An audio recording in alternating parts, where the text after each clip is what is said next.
On est sur Vessie 23. Ok. Le traitement n'est pas très satisfaisant. Pourquoi?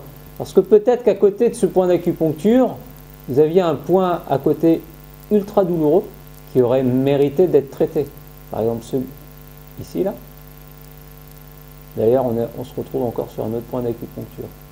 Donc l'idéal, c'est de, quand on ne connaît pas les points d'acupuncture, d'aller chercher, faire ce travail de zone ou de palper pour déterminer les points qui font aïe, qui font tressaillir le patient et éliminer petit à petit, faire fondre, faire supprimer ces points douloureux. Alors d'ailleurs, quand on a mal au dos, c'est bien aussi d'aller chercher des points dans les muscles fessiers. Vous avez là aussi des points ultra douloureux. Et les points, quand vous avez mal à la tête, mal aux épaules, mal dans les bras, il faut chercher souvent les points. Les points déclencheurs sont les points douloureux, les points à traiter sont les points qui sont situés dans le haut du dos. Et vous avez la zone ingrate qui est située entre les omoplates. Alors là, en général, c'est une zone qui ne bouge pas, qui est très peu mobile. Donc si la zone ne bouge pas, les tissus ne bougent plus, les tissus vont se durcir, vieillir prématurément.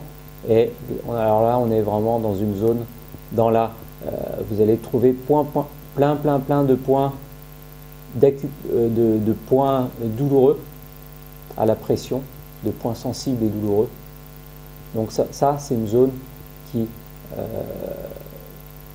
est intéressante à explorer parce que vous allez, en décongestionnant cette zone, créer un effet sur tout le corps et améliorer la qualité de vie des gens, diminuer les douleurs, aider les patients à mieux supporter leurs douleurs chroniques, même si la douleur chronique est ailleurs, même que ce soit dans le dos, le genou. Le fait d'aller décongestionner les points qui sont situés près de la colonne et le méridien de la vessie, vous avez les points choux qui sont systématiquement utilisés, les points du méridien vessie qui sont systématiquement utilisés dans toutes les maladies chroniques, et ces points sont très réputés et très utilisés par tous les médecins réputés et âgés en Chine. Tous les médecins chinois, les grands acupuncteurs vont souvent utiliser